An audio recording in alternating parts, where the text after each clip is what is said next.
And so they go, we go to find somebody else, right? Grass is greener on the other side. Yep. But the Right. thing that people Right. don't recognize about that saying is the grass is greener where you Mhm. are watering the grass, There right? you go. Yep. There If you you're go. not watering your relationship grass, of course it's going to get brown and Mhm. crusty, Right. right? What do you want your marriage to look like 1 year from now? Season 4 of the Beyond I Do podcast is almost here. You'll hear from couples, expert guests, and of course, us. Oh, yeah. Real stories, real struggles, and real growth. We're talking marriage first mindset, stronger connection, healthy conflict, and of course, cultivating your friendship. That's right. The first episode goes live January 6th.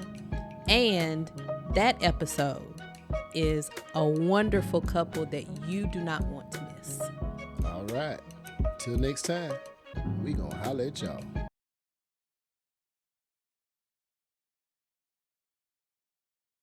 We find that a lot of times, because of the lack of education when it comes to sex, and when we become adults, we go through experiencing and learning things the hard way. Sometimes that may lead into an early pregnancy, or sometimes that may lead into just all kinds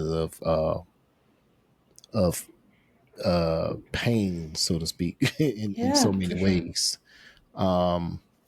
And one of the things that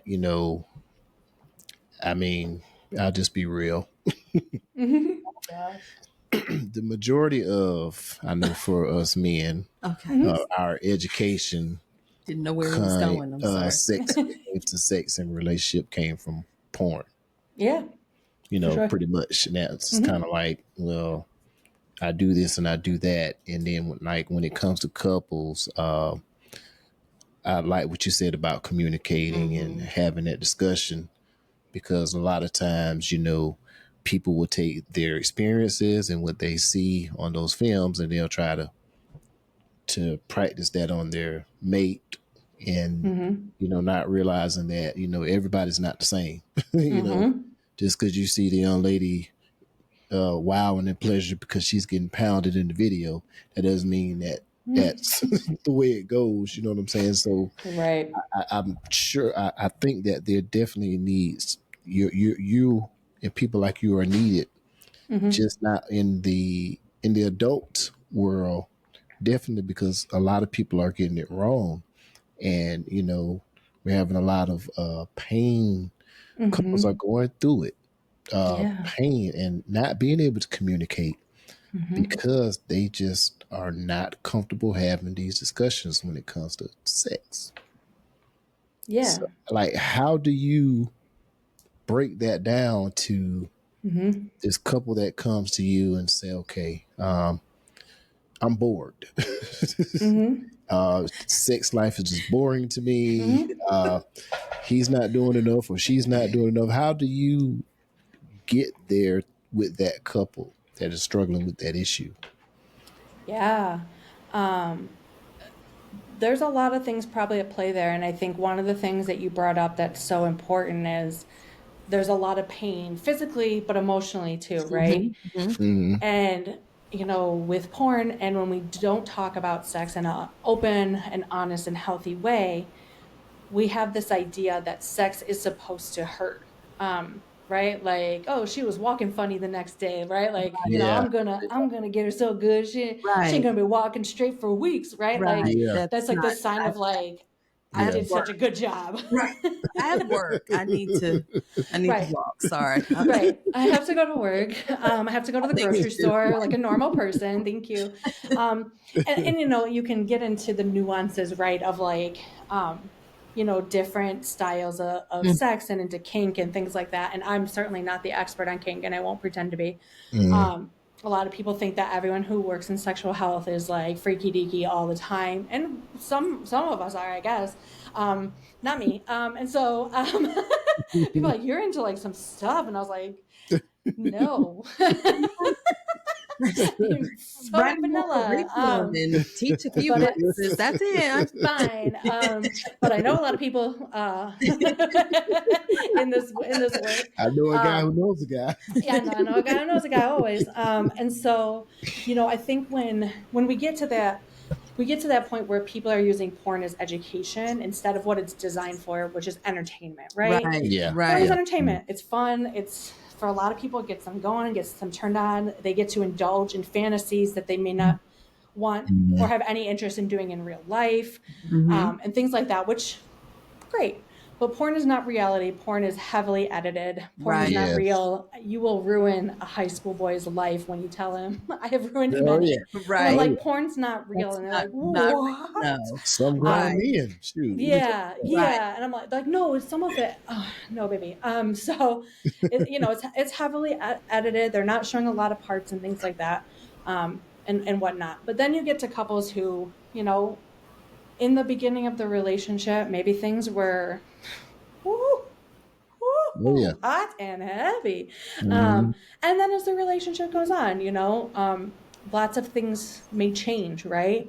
You start to become not like, hey, they're coming over, a couple nights a week and it's exciting and it's fun and it's new and it's fresh, to now it's like, we live together. He hangs his dirty laundry all over the place.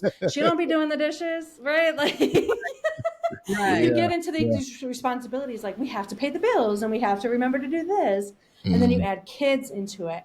And then you start getting into things like age and changing in hormones and changing in what feels good and doesn't feel good, right, anymore. Yeah. And if we're not having those conversations, Right. it's where it falls apart. And that's when you have folks who, I am the sex educator to the stars, my friends and family. And so a lot of times I'll get texted as like, I'm sorry if this is TMI. I was like, please give me all of the TMI.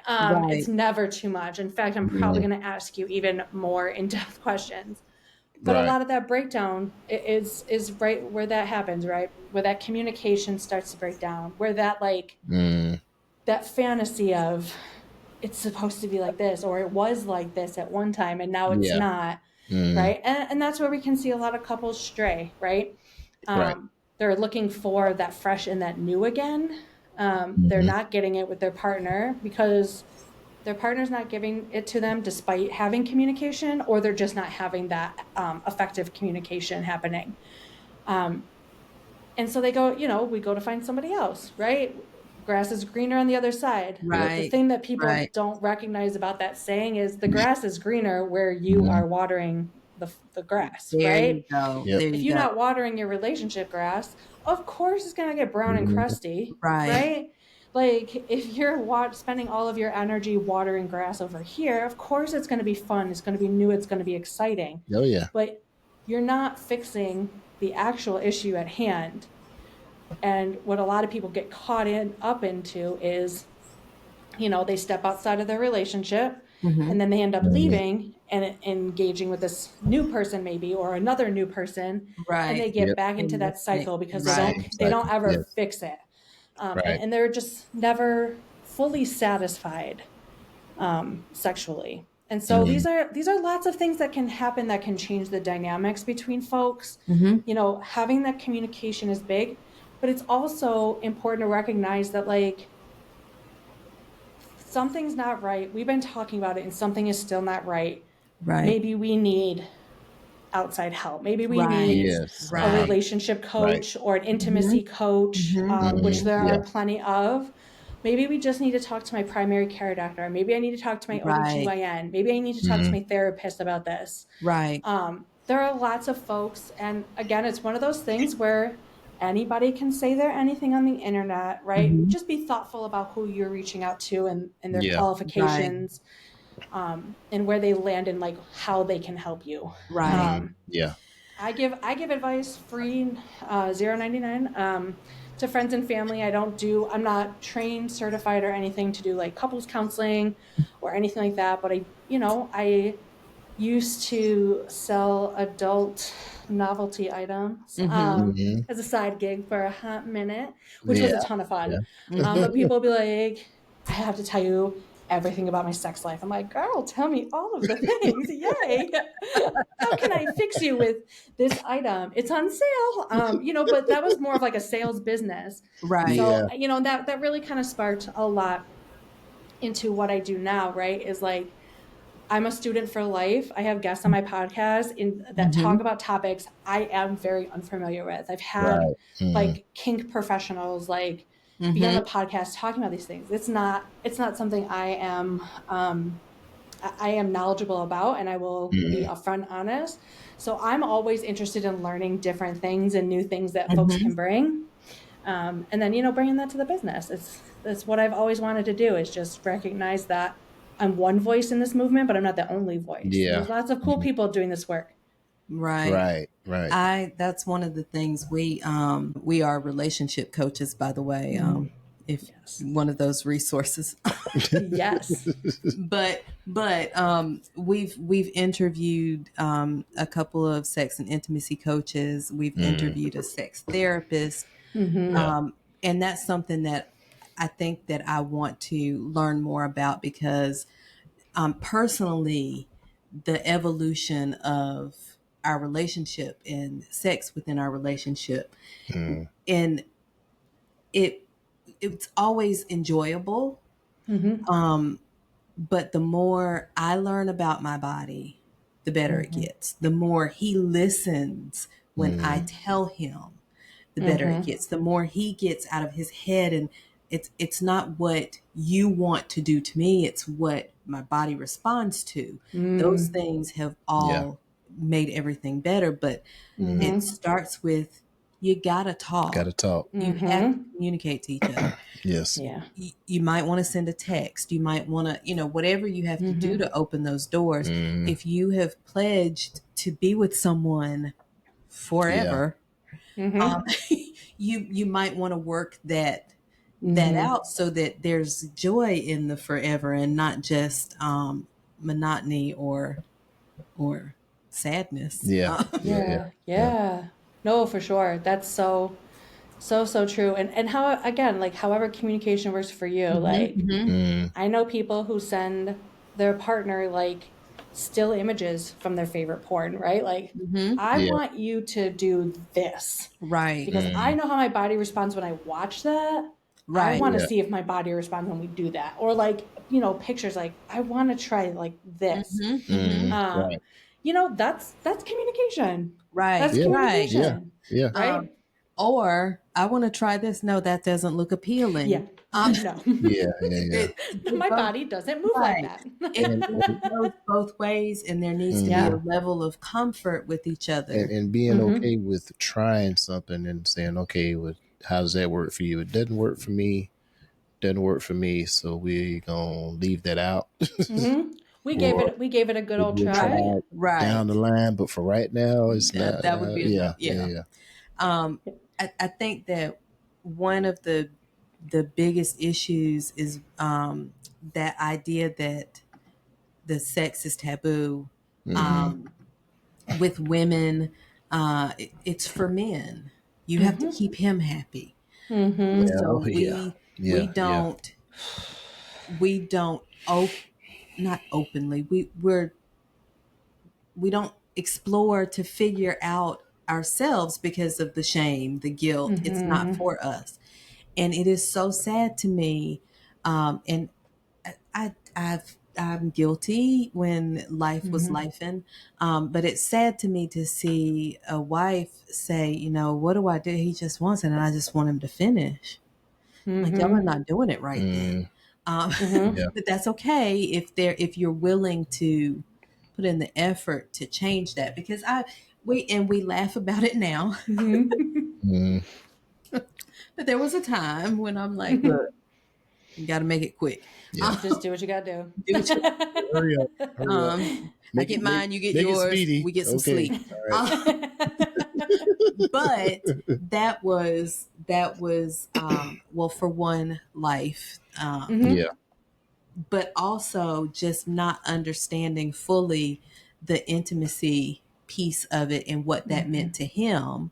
And then if I am open to what that means to him, then he is going to work to make sure that I am pleased also. And that took time.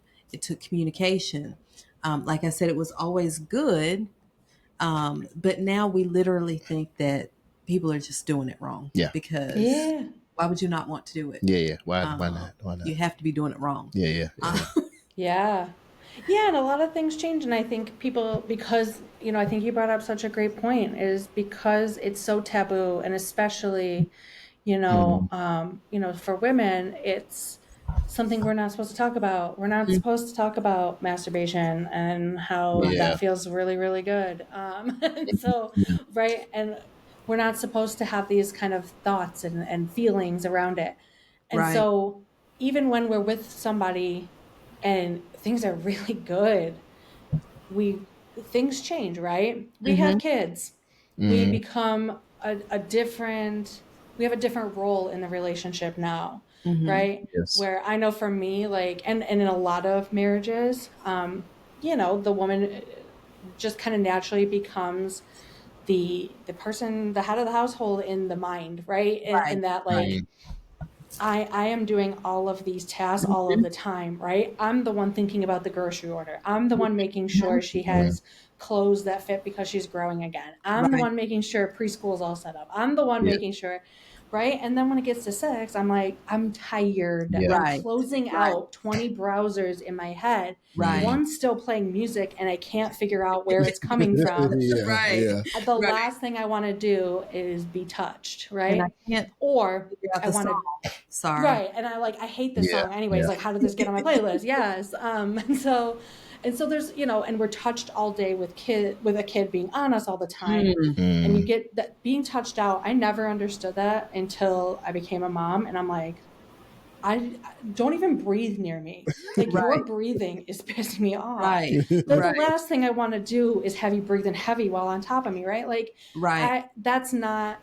There's so much going on. And so sometimes it's not even talking about, like, how can we make the sex better? It's like, how can we make the non-sex stuff better, more equitable? Yes. How can we change those dynamics so that my wanting or my ability to be in the mood increases, right? Look, we can have a whole entire episode about that, because one of the things that I learned is that, okay, I need to make outside the bed better if I want to enjoy some time inside the bed.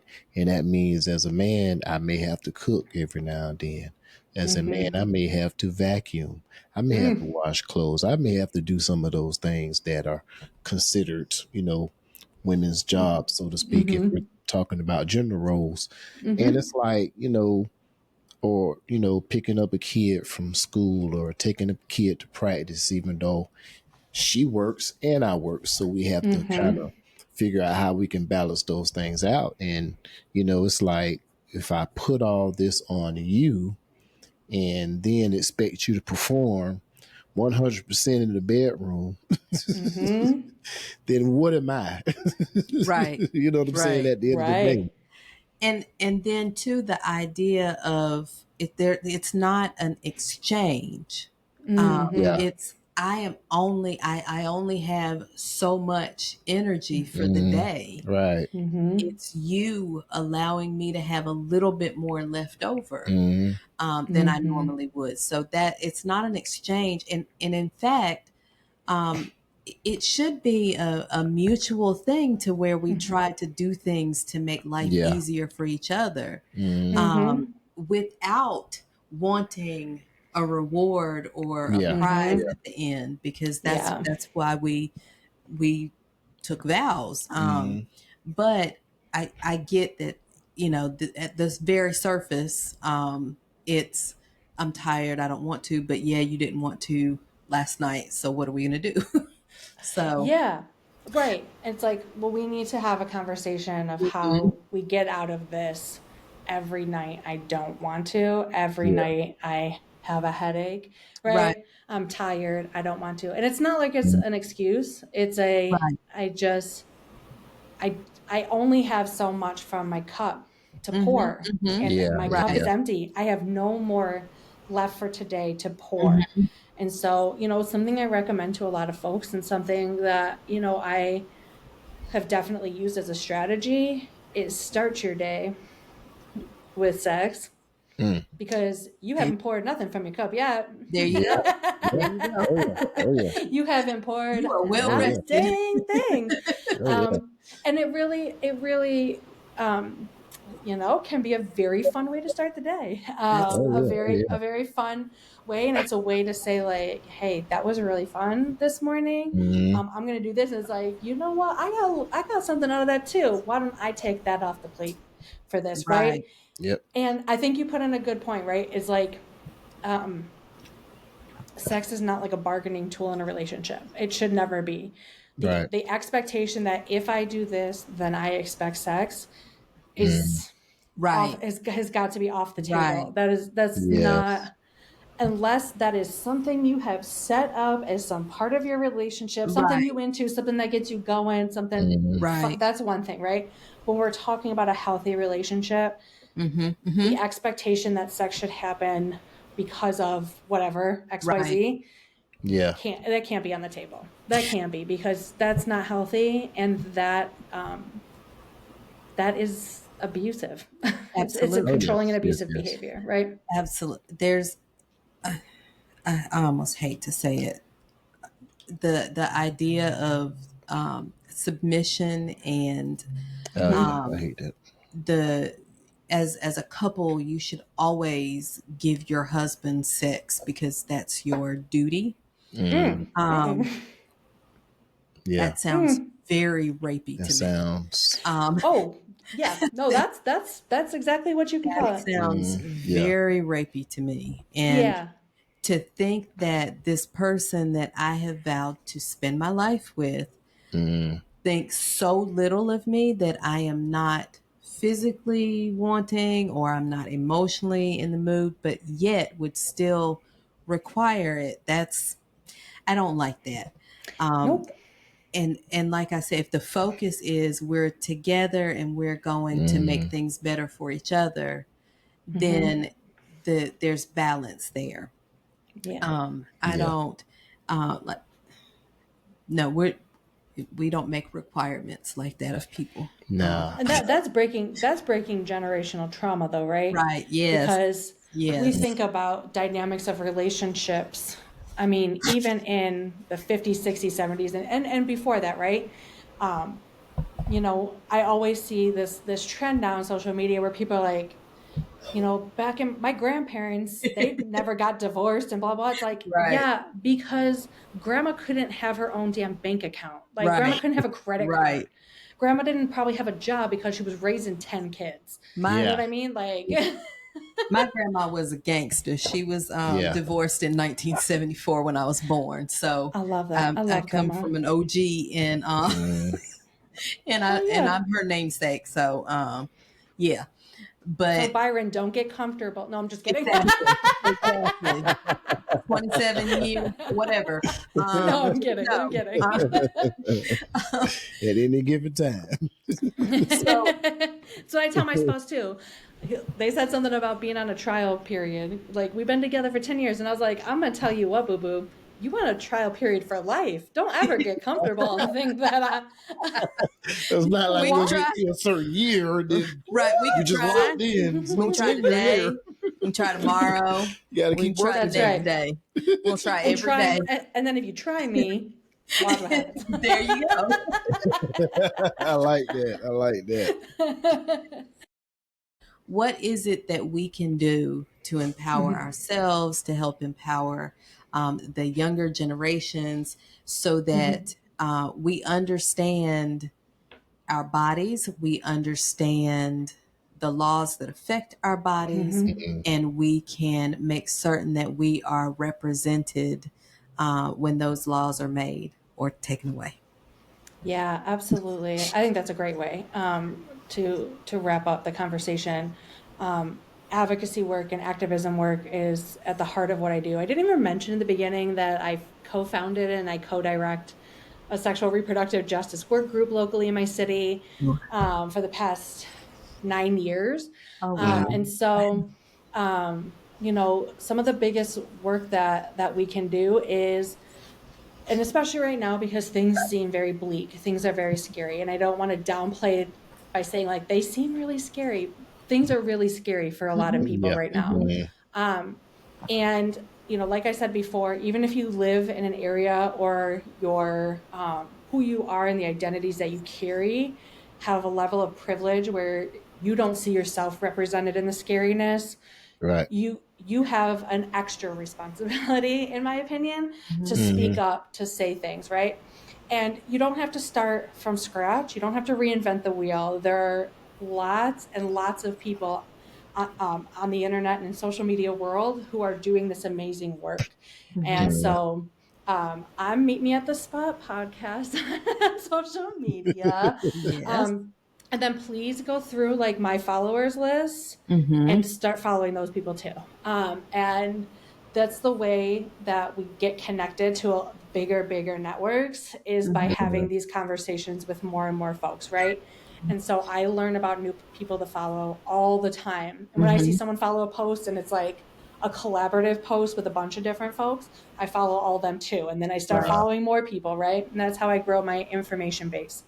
The biggest thing you can do, a couple of the biggest things you can do, is share that information on your social media, right? So you see a really great post about, whether it's a local, a state, or federal legislation that's being proposed, share that out to your listservs. You have no idea what your listservs are looking to learn about and to know about. Even if that isn't your niche content, like if you're a content creator, that's okay. Still share it or say like, hey, follow this person to learn more, kind of stuff. Because your followers also need to know, and then they'll share it to their followers, and that's how we get these words out. Remembering that, we always say like, you have to vote, and voting is important, and not just every 4 years. You need to vote for anytime there's any kind of election that comes up. And so you can go to, I think it's vote.org, where you can go on and you can see when things are being voted on. Your school board, your family court, like judges and things like that.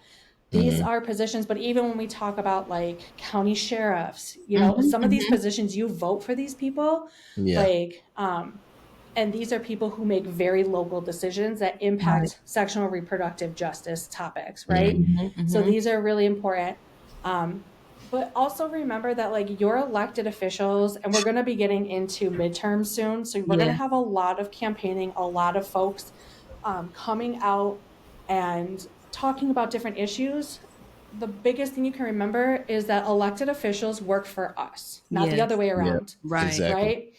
They work for us, and it is our job and our duty to hold them accountable every single day. If you're someone like me, I'm an elder millennial, and so I hate talking on the phone.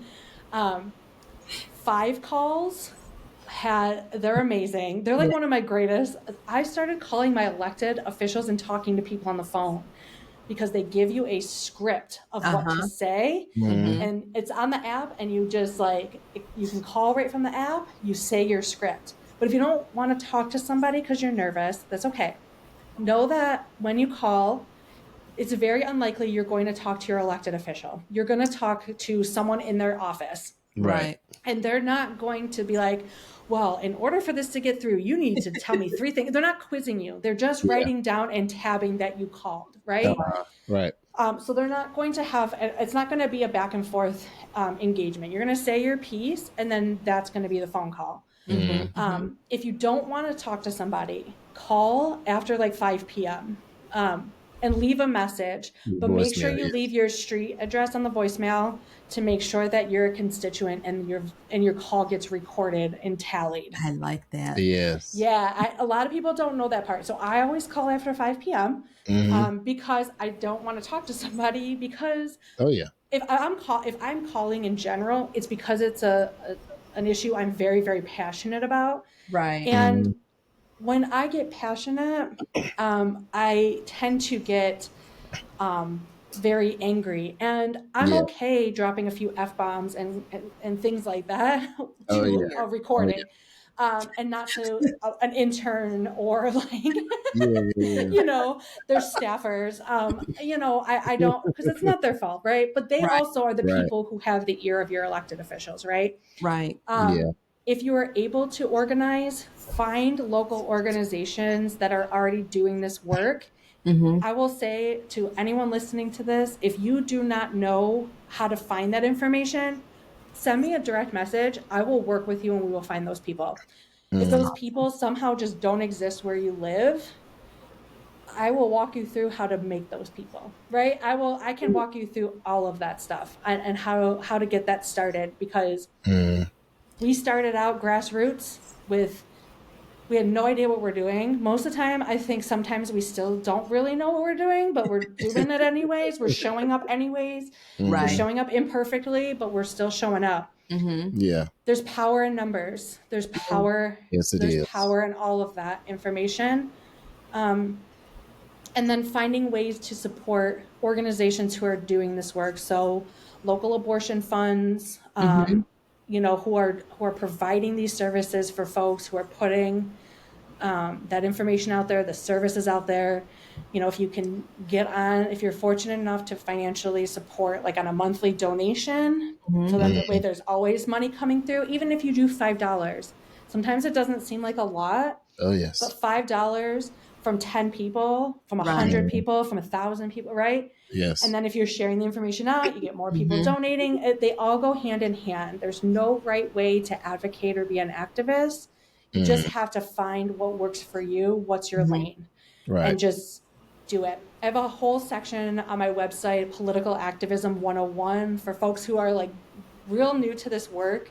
It's got a lot of resources, a lot of ways for folks to get involved. If you're like real extroverted or if you're real introverted, there's lots of, I give a lot of different tips and different resources for folks too. But I'm always so happy to connect with people and find different ways that they can get involved. I'm really friendly on social media, I promise. That's We fantastic. appreciate it. We are so, like I said, we're so pleased with. Pleased probably isn't the right word. I'm thankful for the work that you do, and the voice that you have chosen to be within the realm of reproductive health, and it's a scary time. Yeah, but we're going to get through it. Our ancestors have gotten through this. We Yeah, are we're going gonna to get get through through it. this. We are going to. Listening to you just then, I'm thinking to myself, it feels like the Diary of Anne Frank. Like I feel like we're, you know, I feel like we're the Underground Railroad. Is like it's horror. It's 2025. Anywho, but we thank you. Oh, thank We you. appreciate your Yes, time, thank your you for your time. knowledge. We appreciate your talent. And we will certainly share all of your information. We're excited to see the outcome of your work and put in work ourselves to try and make a difference. Oh, I appreciate you all. Thank you so much for having me on. And you all are doing amazing things. And Thank you. Thank and you. just glad to be a little bit in community with you. And, you know, we're now new best friends, obviously. So, Well, Yep. yep. That was one. Like I said, learn a little, laugh a little. Yep. Learned a lot. That's right. That conversation started to get real a little bit, but oh man, I tell you what, when you have the right people, and it's almost like you feel it through the screen, like you feel their genuineness, and I could talk to her all night, but you know that's not possible.